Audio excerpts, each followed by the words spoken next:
El Salvador, el país más pequeño de Centroamérica, con 21.000 kilómetros cuadrados, lleno de gente sencilla y trabajadora, fue el escenario de trabajo de los hijos de un gran soñador. El Colegio Santa Cecilia fue la primera obra salesiana en El Salvador y por tanto en Centroamérica.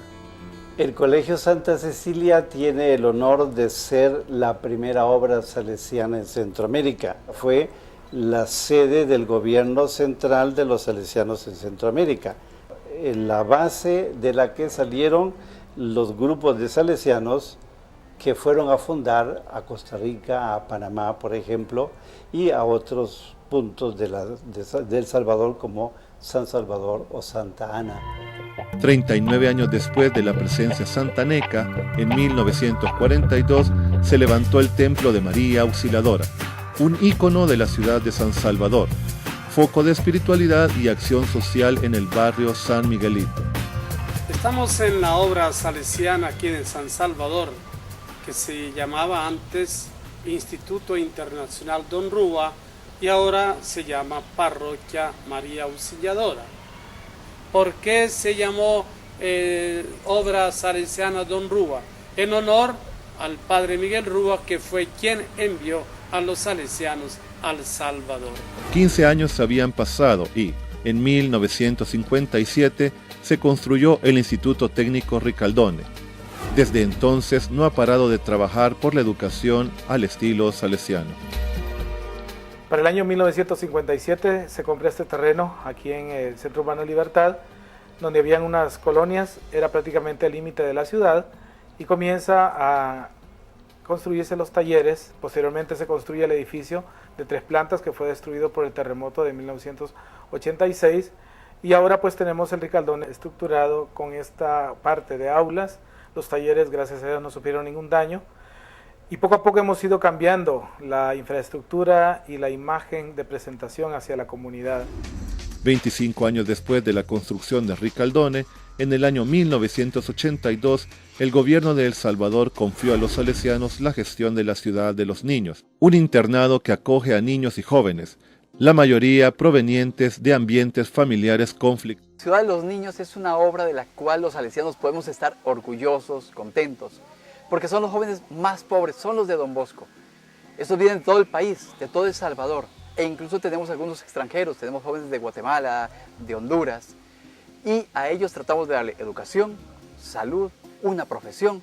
Son muchachos de 12 a 18 años. Para ellos tenemos cabañas, así les llamamos a los lugares donde viven, con los servicios básicos.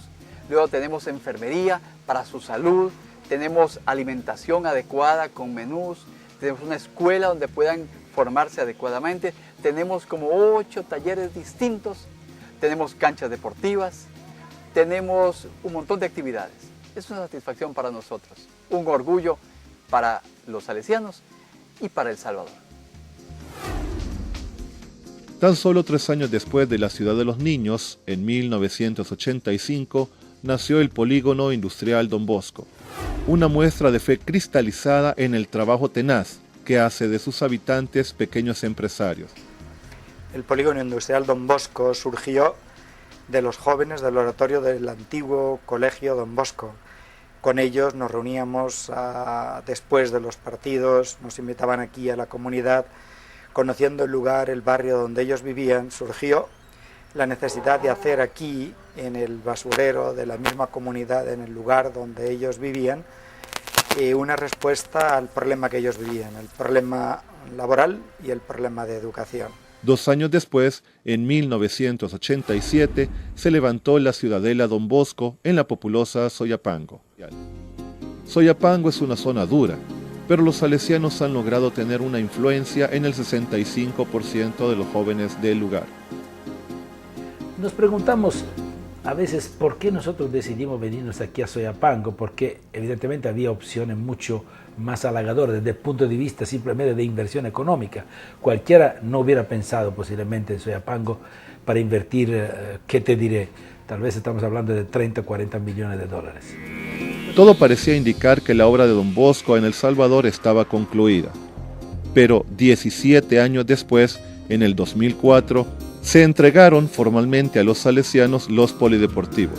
A finales del 2000, de parte del gobierno de España con el gobierno de El Salvador, nacía un anteproyecto de cómo poder combatir o superar la violencia juvenil a través de los polideportivos, con 4 componentes, que era computación, deportes, medio ambiente y valores. No nos hemos quedado como anclados en la obra aquí dentro, sino se expande con escuelas para padres de familia en los distintos ambientes, escuelas también de capacitación para la productividad y el ambiente laboral en las colonias, repercutiendo de esta manera en la familia y en el profesorado. 111 años después de la primera casa salesiana en El Salvador, el sueño de Don Bosco se hace realidad con 10 obras. Solo me basta que sean jóvenes para que los ame.